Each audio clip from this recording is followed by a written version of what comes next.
Hey, what's up, YouTube? Welcome back to another episode of College Ball with J Dog. Today we're going to talk about EA Sports bringing back March Madness basketball game. We haven't had a new college basketball game in, I think it's 2009. I'll pull it up here in a minute. But if you're like me and you're more of a college ball fan than you are a pro fan, then that'll really get you excited. I played the football game. I don't get to play as much as I'd like. I do have a family, got to work, but I do play it when I can. I know the new college football game comes out on the 10th of July, and I'll definitely be getting it. But so we're going to talk about that. We're going to talk about the new vols in the NBA. The guys that just got drafted. Draft was the other night. I can't believe I didn't think to make a video on that. Now I'm going to make a video on it. I'm going to talk about the basketball team, how they've reloaded, trying to make another run to Elite Eight, maybe a little further. I'll ask y'all's opinion on Rick Barnes because I know it varies in our fan base. Then we're going to talk about top 100 linebacker TJ Watt. He commits tomorrow, 1 o'clock Eastern. Will be the Vols. So we'll start with the NCAA March Madness basketball game. EA's come out today and said they'd be remaking it. I think they said it'll come out in 2028. Let me pull it up here and we'll look together.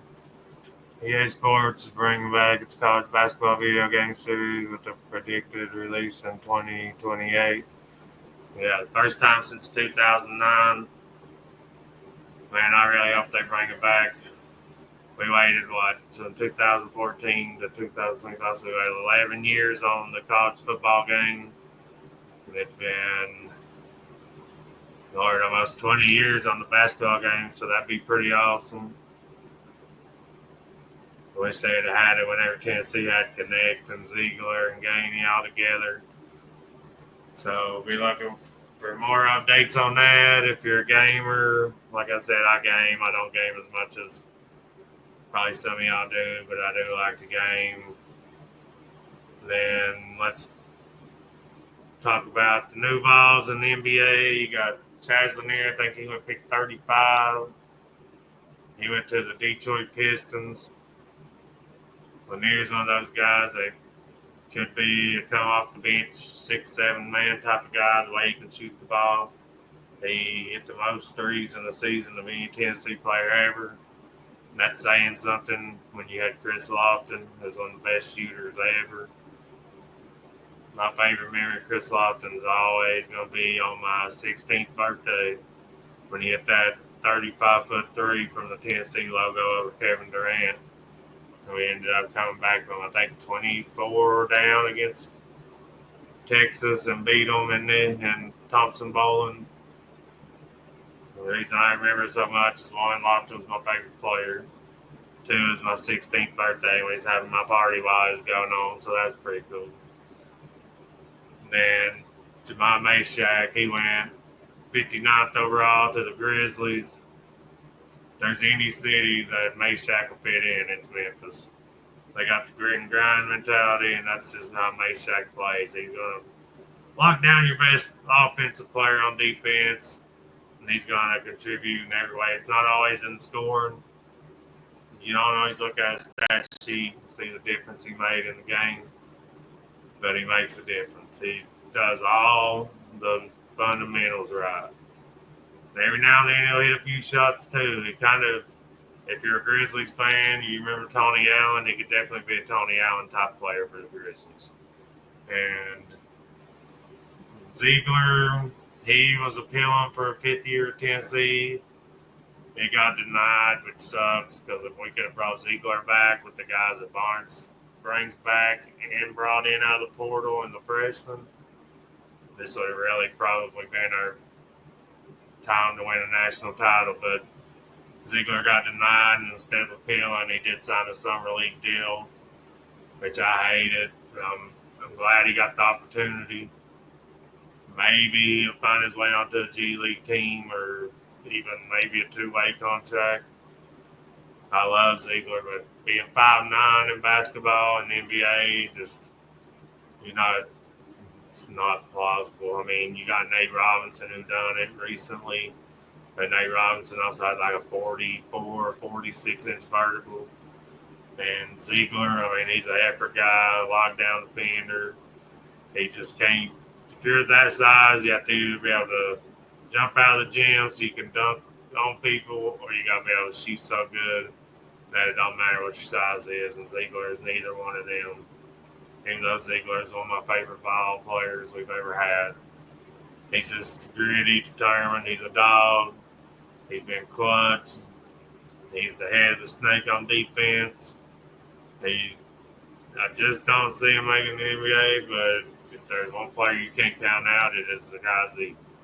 So we'll keep an eye on that when summer league starts. And we'll talk about the basketball team, just something to kind of talk about. And Rick Barnes has really reloaded the roster. We'll start with the main one. We got a number 2 overall high school player in the country, Nate Ament. 6'10", long, rangy. He can shoot the 3. He's being compared to Kevin Durant by Rick Barnes. I know that's high praise, but Barnes did coach Durant at Texas. So it's going to be fun to see how he develops and plays this year. I need to get more information on the thing. He's got something coming out with Shaq, so that should tell you how good of a player he was. We beat Duke out for him. When you're beating Duke out for recruits in basketball, I mean, that tells you everything you need to know because Duke's been a blue blood in basketball forever. And I truly think Barnes has turned us into that. Another key player we brought in was Jacoby Gillespie from Maryland. He started out at Belmont. He's a local guy from Greenville High School, which is awesome. These Greenville guys getting chances to play for the Vols. You had Will Albright. He's supposed to be a long snapper, but he got to play old linebacker Hopple's first year because the roster was so depleted after the fired Pruitt. And you got Gillespie now, and Zayden Anderson, the cornerback that plays for Greenville. It's his senior year this year. Just committed to the football team. I always love to see local talent make it to play for the home team. And we got Phillips Akpar's back, rim protector, dunker. Just tough all around, makes it hard for our team to score underneath the goal. Cade Phillips, he's a high effort guy. Oop guy. Hopefully Gillespie can hit him with the oops. Him and Akbar with the oops like Ziegler did. They got JP Estrella coming back from injury. He was out all year last year with the foot injury. He's a big-time get for us a couple of years ago. I think he'll be a redshirt sophomore this year. We beat out Duke and Syracuse for him, 6'11", shoot the mid-range, good offensive player. If you play for Barnes, you're going to be good. Have to play good defense. You're going to see the floor. Another transfer we got was Amari Abrams. He's kind of a shooter. And excuse my dogs out there barking. Daggone. Trying to ruin my video. So I'm anxious to see how this team will turn out. Could we make it to another Elite Eight? I think so with the talent we brought in. So we'll just have to sit back and see how it meshes together. One thing I've learned with Barnes is you can't count his teams out. He's made it to the tournament every year since his 3rd year, besides the COVID year where he wasn't going to make it. But COVID shut it down, so it don't count. So we've been, 6-7 years in a row. Sweet 16s, Elite Eights. We've been to 2 Elite Eights in a row. And before Barnes, we only made it to 1 under Pearl. So I'd like for y'all to comment and tell me what your opinion of Barnes is, because a couple of them Facebook sites, a lot of people's always hollering, fire Barnes, fire Barnes, fire Barnes. And it's like people forget what Tennessee basketball was before Barnes come. Besides Bruce Pearl era and 1 or 2 years under Jared Green in the late 90s, When has Tennessee basketball ever been as good as it was? I want to win a national title too, but only one team wins it every year. All you can really ask for is to be competing for championships, and we've been competing. You're making it to Elite Eight. That's competing for championships. That means you're one of the last 8 teams left. How's that not competing for championships?